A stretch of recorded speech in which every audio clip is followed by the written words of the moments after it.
يبدأ ملخصنا بالرئيس كان وهو بيستحمى وبياخد راحته خالص في الفندق، ما هو بفلوسه بقى، وبيجهز نفسه عشان يروح المستشفى، وبيدي الممرضة هناك فلوس عشان تقوله ايه أخبار الرئيس كينج، وبيديها رسالة تديها للمساعد ليه وتقوله إن الرئيس فاق فترة صغيرة وكتب الرسالة دي فيها، وهي فعلا بتديها له. وفي الشركة بقى المفروض كل قسم يقدم عرضه التقديمي، وبيجي دوره هو وكيسي وبيروح قايل أنا بقترح نقطع علاقتنا بالشركات التلاتة اللي هم كانوا مخبيين أسمائهم على كيسي، وده هيوفر أكتر من 30 مليار ون سنويا. فطبعا سونج بيتعفرت ازاي عرف أسامي الشركات اللي تعتبر قنواته للصناديق المالية الغير مشروعة. والمساعد ليه بقى بيعمل اجتماع للمديرين التنفيذيين وبيقول لهم على رسالة الرئيس كان واللي مكتوب فيها إن ولاده مش هيمسكوا مكانه، وإن أي موظف في الشركة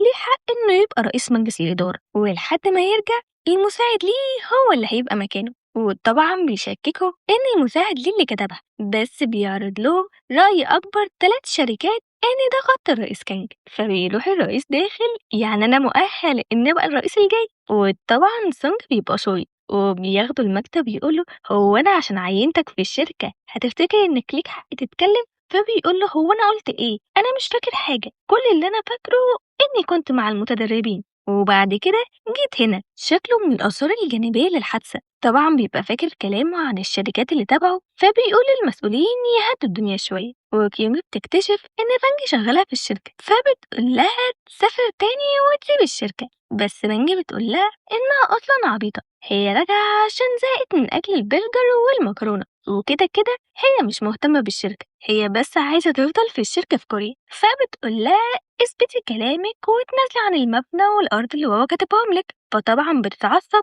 بس ما بتبينش وبتمضي عن التنازل. وكيونجي بتعمل كده عشان مامة بانج كانت مدبرة المنزل عندهم، وبعد موت مامتها بأقل من سنة أبوها اتجوزها فمش ناوي تخرجهم بأي حاجة من البيت. والرئيس كان بيسمع بانج بتقول لمامتها إن اخواتها وافقوا تبقى في الشركة، فبيسألها خدوا منك ايه ها؟ فبتقول له مالكش دعوة. وبتروح بقى تحاول تعرف معلومات أكتر عن الشركات اللي كانوا مخبيينها عنها، وبتجيب أكل للعاملات وبتاخد الكيس اللي اخواتها رامين فيه الورق المقطع. والرئيس كانج بيبقى متابعها وبيلاقي فلوسه خلصت فبيروح المكتب ياخد فلوسه وسبايك تاني، بس هي بتقفشه المرة دي وبتبقى عايزة تبلغ عنه، بس بيقول لها إن أبوها هو اللي قاله يعمل كده وهو اللي اداله الباسورد، وبيقول لها إن إخواتها هم اللي خبطوه بالعربية مش أبوها، بس هو معهوش دليل. فبتقول له دور عليه، فبيقول لها ده انت عايزة تنتقمي من إخواتك بقى وعايزة تثبتي لأبوكي إنك أحسن منهم مش كده؟ خلاص اتعاوني معايا عشان نكشف الفلوس اللي سرقوها زي ما الرئيس قال لي. فتاني يوم بنروح الفيلا وكيونج بتلقى عليها بالكلام هي وأمها إنها مدبرة المنزل، وبتيجي تقول لها انت رجعتي تنتقمي مني، فبتقول لها لا خالص، فبتقول لها مش عايزة أشوفك قدامي في أي حتة كأنك مش موجودة بالظبط. تاني يوم في الشغل الموظفين بيوصل لهم الإعلان بتاع الرئيس إن أي حد ممكن يمسك الشركة، وكيسي بتقول له اثبت إنك تقدر تغلب سونج. وبيبقى في مشاكل مع فريق المبيعات ومتأخرين في تقريرهم، فبيروح مكلمهم مهزقهم إنهم متأخرين. فالتانيين بيقولوا له إيه اللي هببته ده، وبياخد المدير بارك يكلمه لوحدهم وبيقول له لازم نعمل لنفسنا برستيج عشان بعد كده يلتزموا بالميعاد. بس المدير بيحب يمشي جنب الحيط وبيقول له يعتذر لبتاع المبيعات، بس بيجي بتاع المبيعات يهزق الرئيس كانج والمدير بارك وهو مش شايفه أصلا. فالرئيس كانج بيقول له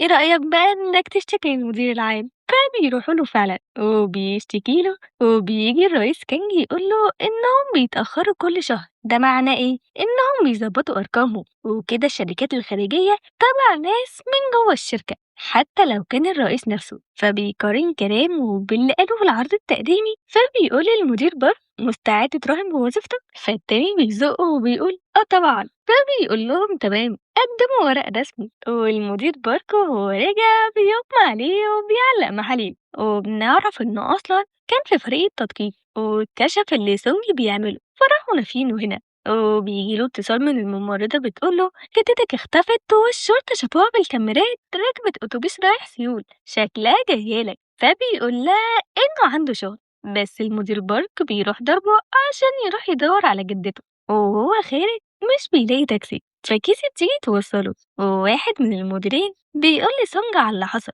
وبيقوله يرجعوا الفلوس اللي بره عشان حصته تكبر، فبيوافق وبيبقى حماه التاني طبعا في الرئيس كينج وبيدعم سونج. ولما كينج بتعرف بتقول لجوزها إن يخلي أبوها يفوق بالبطيء عشان بس يبقى في صفها، وبيخلص ملخصنا.